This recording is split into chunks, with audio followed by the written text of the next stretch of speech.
Hi, y'all, and welcome back. If you're new here, welcome and glad you found us. I am JoJo, and it is great to meet you. We are about to talk about another true crime case and hopefully see justice be done. But before we do, please hit that like button. And if you haven't already, click subscribe and turn your bell notifications to all so you can make sure to be notified when I post new videos. Thank you, everyone, for all your support. It means the world to me.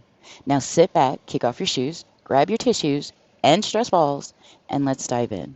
The content you are about to watch contains the subject matter of a real-life true crime event. Therefore, it is not suitable for all ages and is only intended for adults. Hey there, y'all, and welcome back. Hopefully, you've already had a chance to watch the first and second video in this little series, I guess you would say. We are going over Jake's criminal history here. I was able to get a hold of, I had to pay for his 3 different court cases out of Riverside County in California. Yeah, he has quite the criminal history there. If you haven't already seen the other 2, I would suggest going and watching those other 2. You can watch this one and you can still go back and watch the other 2 later and just watch this one for now. This one's going to be a shorter one than the other 2. The other 2, the first one was 17 pages. The second one was 14 pages. This one's only 5 pages. So this one will definitely be shorter than the other 2 were. I ended up having to break these down into 3 separate videos, which if you watch the other ones, you will also get pretty much the same explanation why. I have issues with internet being that I live out in the woods. So long story short, that's the reason why I'm breaking them down into 3. That way then it takes less time to upload a video, because with me trying to upload longer videos, it takes a long time. It seems like it takes forever to upload a video, so I'm only able to get 1 video a day uploaded right now. This way, I'd be able to get more videos uploaded to y'all. So I'm going to start as kind of an experiment. I am going to start doing it this way and see how this works, if this is a little bit better for y'all.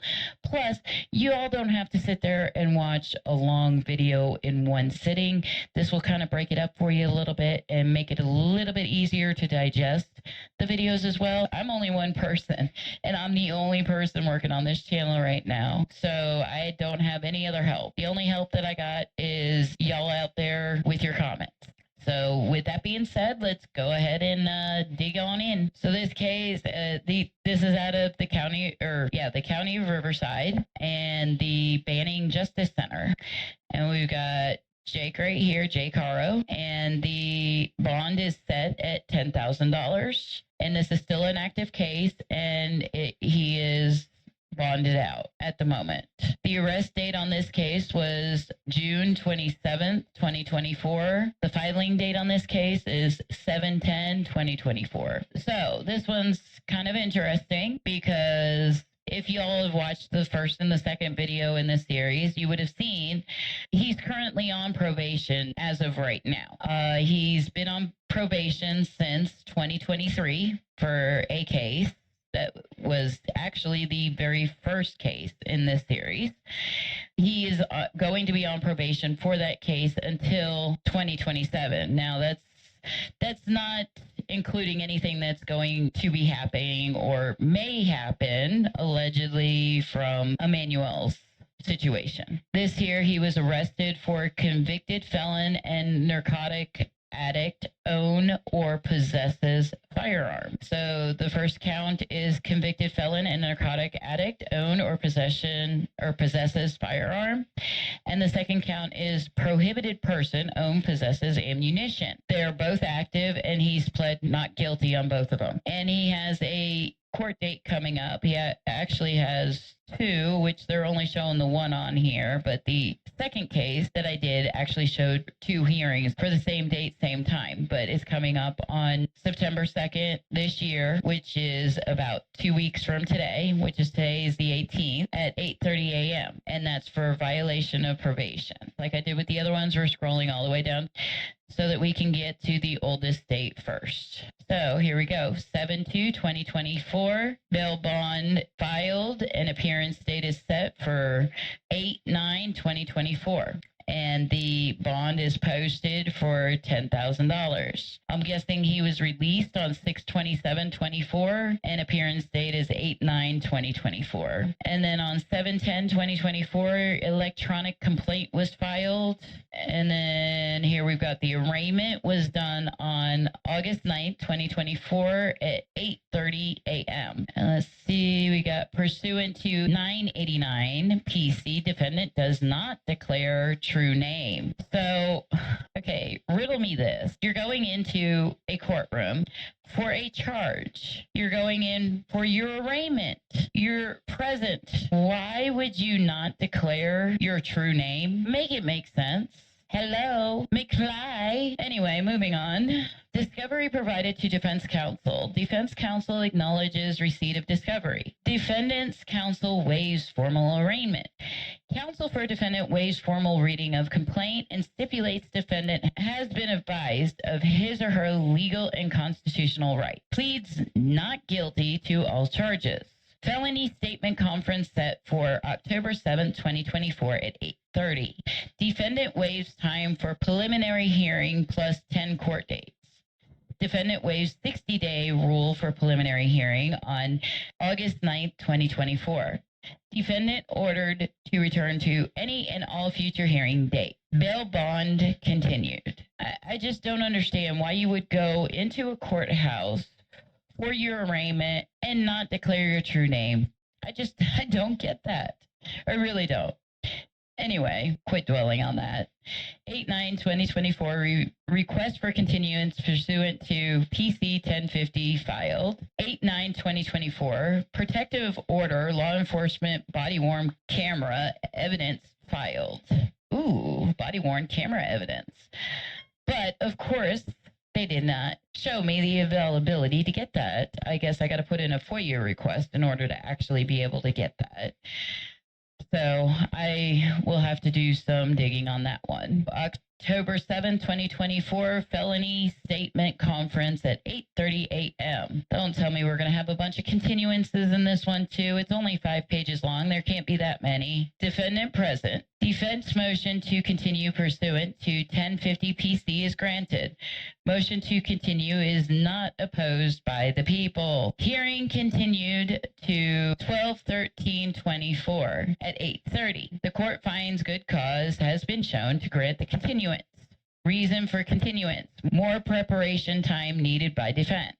Hey, at least they give a real reason this time. A lot of the other reasons for continuance were just other. Well, what do you mean by other? Defendant waives time for preliminary hearing plus 60 court date. The defendant waives 60-day rule for preliminary hearing on October 7, 2024. October 8, 2024, request for continuance pursuant to PC 1050 filed. December 13, 2024, felony statement conference at 8:30 a.m. Defendant present. Mandatory settlement conference set on April 25th, 2025 at 13:30. Defendant waives time for preliminary hearing plus 10 court days. Defendant waives 60-day rule for preliminary hearing on December 13th, 2024. I guess he ended up learning from case number 2 that he actually needs to be present for these court hearings. That's just a little teaser about case number 2 if you haven't already went in and looked at that one. But December 13th, 2024, request for continuance pursuant to PC 1050 filed. April 25th, 2025, request for continuance pursuant to PC 1050. So we're going to try for another continuance, I take it, on this April 25th hearing. Let's see, April 25th, 2025, mandatory settlement conference at 1:30 p.m. Defendant is present. Stat code, mandatory statement conference not conducted. Parties were not ready. Interesting. That's the first time I've seen that. Defense motion to continue pursuant to PC 1050 is granted. Motion to continue is not opposed by the people. Hearing continued to 7/2/25 at 8:30 a.m. Reason for continuance, other. Why? Why not just say they weren't ready, they needed more time? Why put it as other? It makes no sense. Defendant waives time for preliminary hearing plus 10 court days. Defendant order to return on any and all future hearing dates. Matter specifically said at 8:30 a.m. Okay, so 4/25/25, bail bond continued. 7/2/2025, request for continuation pursuant to PC 1050. 7/2/2025, mandatory settlement conference at 8:30 a.m. Stat code, mandatory settlement conference not conducted, parties were not ready. Defense motion to continue pursuant to PC 1050 is granted. Motion to continue is not opposed by the people. Hearing continued to 9/2/25 at 8:30. Reason for continuance other. Again, here, just say that they're not ready. Neither one of the parties are ready. So you could just simply say that neither parties are ready. That's the reason for continuance. Why put other? Defendant waives time for preliminary hearing plus 10 court days. Defendant ordered to return on any and all future hearing dates. Matter specifically set at 8:30 a.m. So then, in other words, this was the other case or the other trial that I was talking about. Remember how I said that case number 2 ended up having 2 trials listed as being heard on 9/2/2025 at 8:30 a.m. And so, yeah, this was the other one that's going to be going with the VOP. I guess they're going to be doing both cases the same day, same time. If there is not a resolution in Emmanuel's case before then, what are your all thoughts on what's going to happen on September 2nd? If Jake actually shows up to his court hearing, because in my opinion, I believe that they're going to figure out some kind of reason to hold him at that point if he's not already being held or detained in Emmanuel's case. But I really feel like we're going to come to some sort of resolution or something within the next day or two. We've got to. There's going to be some kind of major update in this case.